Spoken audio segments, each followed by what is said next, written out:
نحمده ونصلي ونسلم على رسوله الكريم أما بعد فأعوذ بالله من الشيطان الرجيم بسم الله الرحمن الرحيم ولهن مثل الذي عليهن بالمعروف وللرجال عليهن درجة والله عزيز حكيم صدق اللہ العظیم۔ سورۃ البقرہ کی آیت نمبر 228 کا دوسرا حصہ۔ اللہ تبارک و تعالی ارشاد فرماتے ہیں وَلَهُنَّ مِثْلُ الَّذِي عَلَيْهِنَّ بِالْمَعْرُوفِ، اور عورتوں کا بھی حق ہے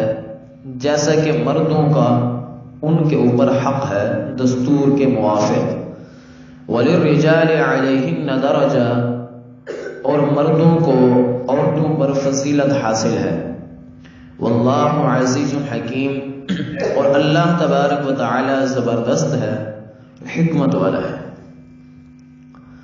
اس قرآن کریم کی آیت مبارک میں عورتوں کے حقوق کو بیان کیا گیا ہے کہ عورتوں کے کیا حقوق ہیں، لیکن اس سے پہلے جو اسلام نے عورتوں کو ایک موقف عطا کیا ہے، جو ان کو ایک آزادی عطا کی ہے، اس کے اوپر تھوڑی سی گفتگو ہو جائے تو فرمایا کہ غور کیا جائے تو دنیا کے اندر دو چیزیں ایسی ہوتی ہیں جو اس پورے عالم کی بقا اور تعمیر اور ترقی میں ہمیشہ کا درجہ رکھتی ہیں۔ ایک فرمایا کہ ایک عورت ہے اور دوسرا فرمایا کہ دولت ہے۔ یہ دو چیزیں ایسی ہیں کہ جس کی وجہ سے پوری کائنات کو، پورے جہان کو ترقی ملتی ہے۔ لیکن عورت اور دولت، اگر اس تصویر کا رخ ہم دوسری طرف موڑ کے دیکھتے ہیں تو یہی دو چیزیں ایسی ہیں جو دنیا میں فساد اور خون ریزی اور طرح طرح کے فتنوں کا سبب بھی بنتی ہے۔ اور غور کرنے سے اگر اس نتیجے کے اوپر انسان پہنچے تو یہ کوئی دشوار نہیں ہے کہ یہ دونوں چیزیں اپنی اصل میں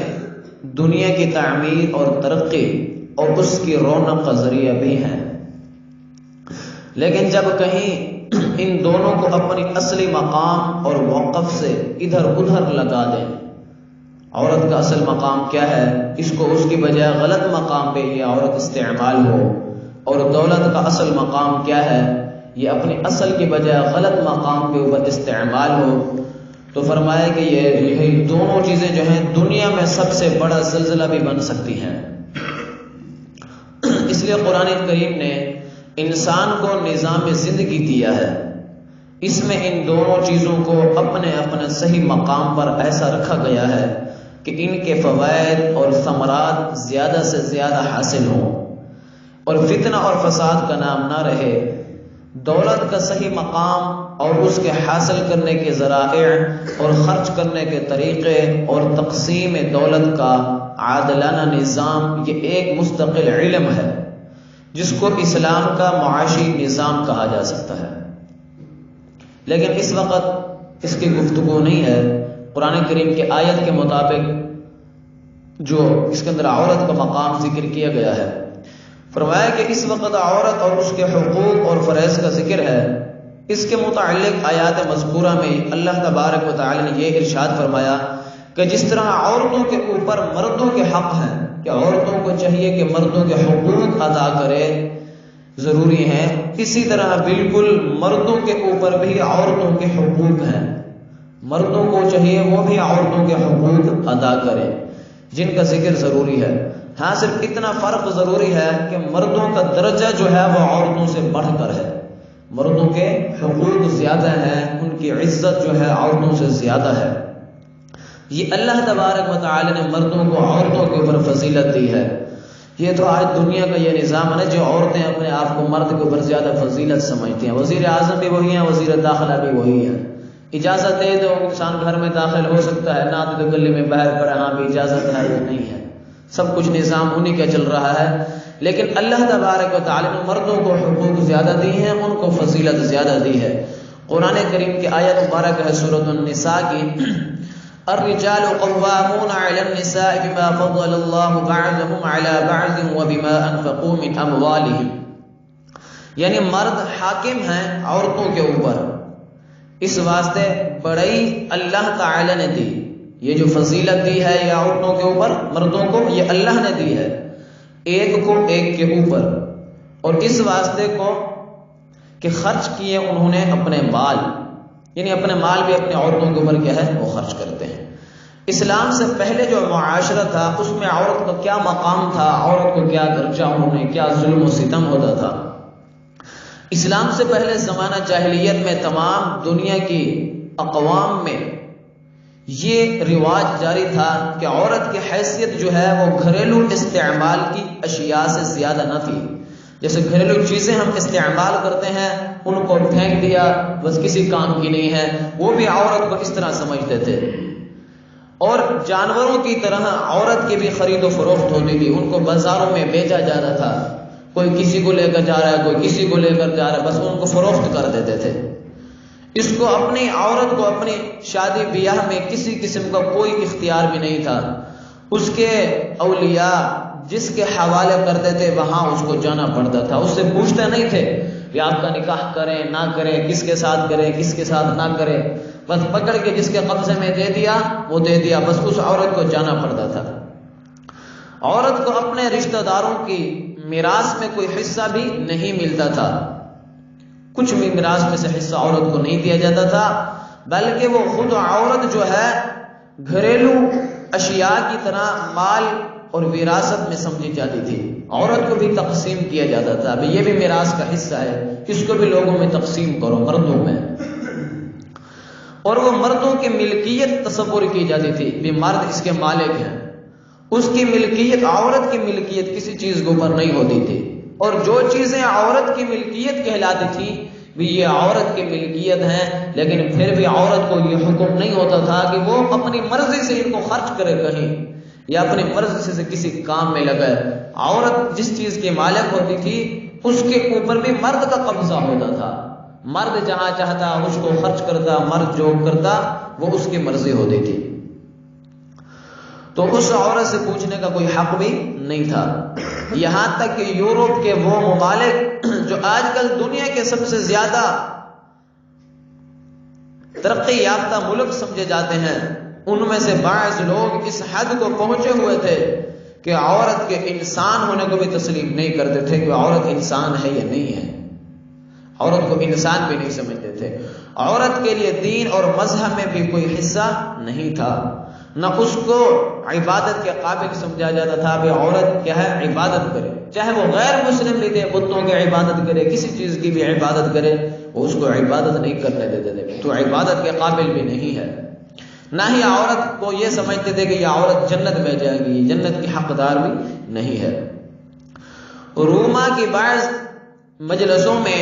آپس میں مشورے سے یہ طے کیا گیا کہ یہ ایک عورت جو ہے یہ ایک ناپاک جانور ہے، بس اس کو اتنا درجہ دیا ہوا تھا کہ یہ ناپاک جانور ہے جس میں روح نہیں ہے۔ بس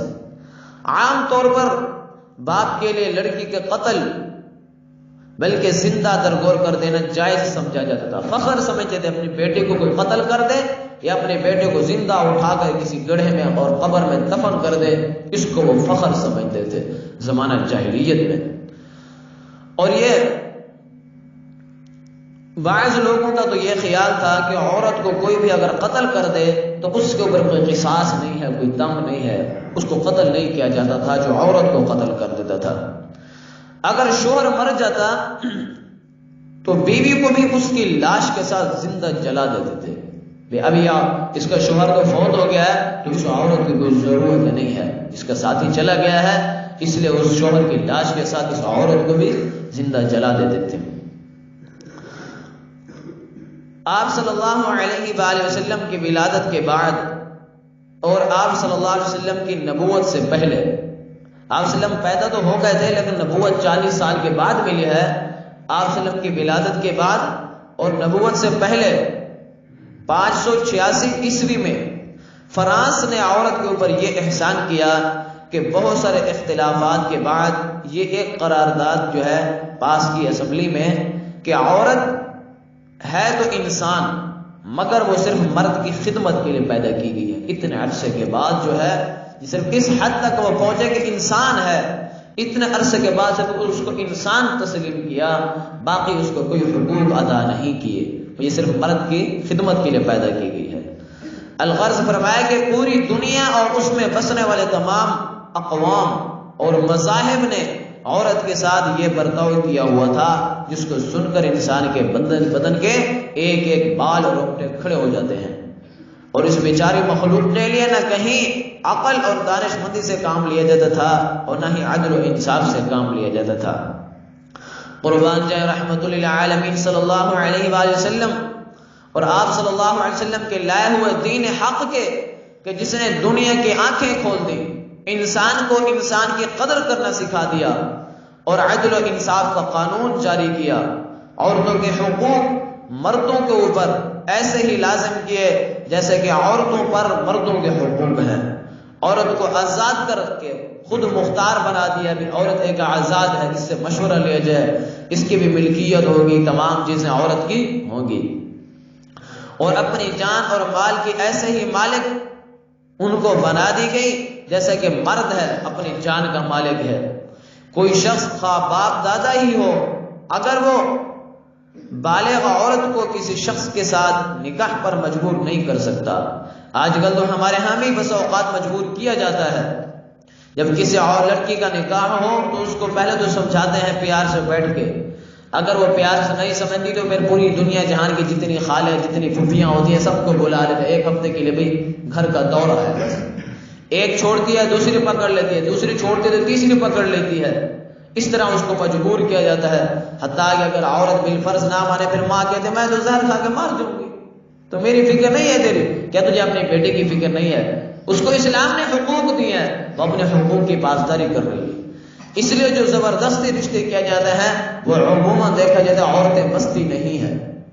اس لیے اگر ہم یہ چاہیں کہ ہماری بیٹی کا گھر، ہماری بہن کا گھر یا ہمارے کسی رشتہ دار کا گھر بس جائے، ہم بڑے جو ہیں ایسا موقع اختیار کیے تھے کہ اس کو اسلام نے دیا ہے، کم از کم اس کو وہ تو حقوق ادا کیے جائیں.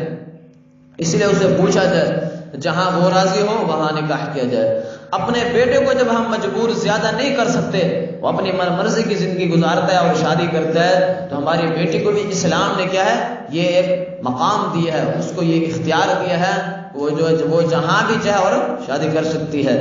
لیکن اس کو سمجھا دینا چاہیے کہ یہاں یہ نقصانات ہیں اور یہاں یہ فوائد ہیں، فوائد اور نقصانات اس کے سامنے رکھے جائے. لیکن اس کو اتنا مجبور نہ کیا جائے کہ بالکل مار پیٹ کو اس کو کیا ہے منوایا جائے. فرمایا کہ اگر اسلام نے اتنی عزت دی ہے کہ عورت اگر بالغ ہے لڑکی، اس کے والدین نے کسی کے ساتھ اس کا نکاح کر دیا، اگر وہ عورت چاہے تو اس نکاح کو جائز قرار دے، وہ نکاح موقوف ہو جاتا ہے عورت کی مرضی کے اوپر بچی کے. اگر وہ چاہے تو اس نکاح کو جائز قرار دے، اگر وہ چاہے تو اس نکاح کو توڑ دے. وہ کہے مجھے قبول نہیں ہے تو نکاح بالکل ختم ہو جائے گا، مرد کو طلاق دینے کی ضرورت بھی نہیں ہے اگر عورت کی بغیر پوچھے انہوں نے نکاح کر دیا تو. اس لیے شوہر کے مرنے یا طلاق دینے کے بعد وہ خود مختار ہے، کوئی اس چیز پر جبر نہیں کر سکتا. اپنے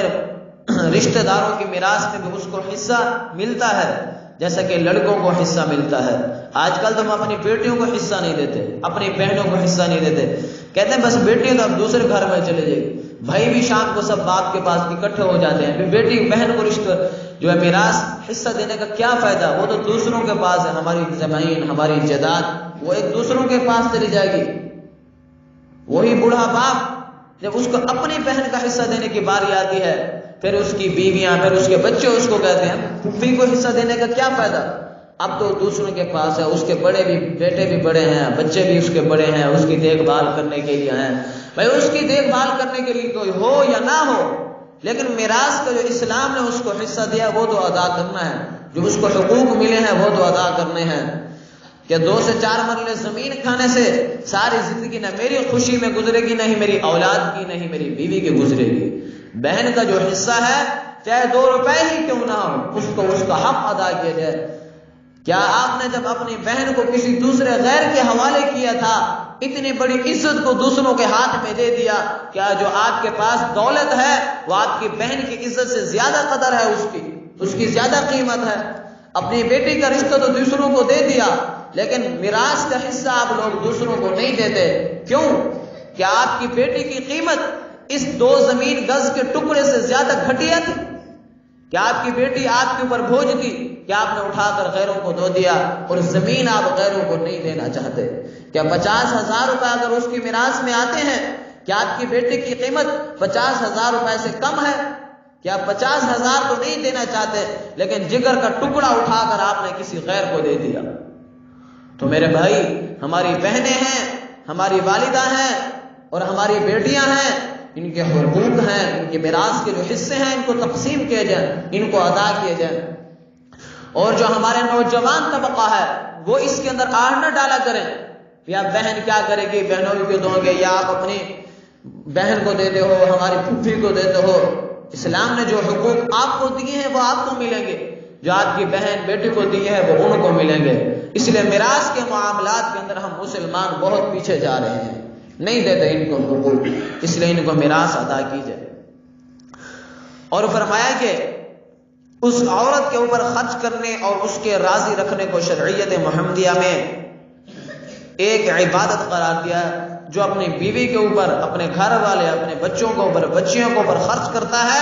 اللہ تبارک و تعالی نے اس کو بھی ایک عبادت کا درجہ عطا کیا ہے۔ جیسے انسان کو نماز پڑھنے کا ثواب ملتا ہے، اس طرح جو اپنے گھر والوں کی دیکھ بھال کرتا ہے یہ بھی ایک عبادت ہے، اللہ تعالی اس کے اوپر بھی اس کو اجر و ثواب عطا کرتے ہیں۔ شوہر اس کے حقوق واجبہ اگر عورت کے ادا نہ کرے تو وہ اسلامی عدالت کے ذریعے اس کو ادائے حقوق پر، طلاق کے اوپر مجبور کر سکتی ہے۔ پہلے یہ کہ اس کے حقوق ادا کیے جائیں، اگر عدالت کے ذریعے بھی وہ حقوق ادا نہیں کر سکتا تو پھر عدالت بھی اس کو مجبور کرتی ہے اب تو طلاق دے دے، جب وہ اس کے حقوق ادا نہیں کر سکتا۔ اسلام نے ہماری عورتوں کو بہت آزادی دی ہے۔ جو آج کل ہماری عورتیں روڈوں کے اوپر چلی جاتی ہیں، اپنے جسم اپنی مرضی کے نعرے لگاتی ہیں، ان کو پتہ نہیں ہے کہ اسلام نے ہمیں کون سی عزت دی ہے۔ اگر زمانہ جاہلیت والا ان کے ساتھ رواج برتا جائے پھر ان کو پتہ چلے گا کہ اسلام میں اور زمانہ جاہلیت میں کیا فرق تھا۔ اللہ تبارک و تعالی ہم سب کو عورتوں کے حقوق ادا کرنے کی توفیق عطا فرمائے، آمین۔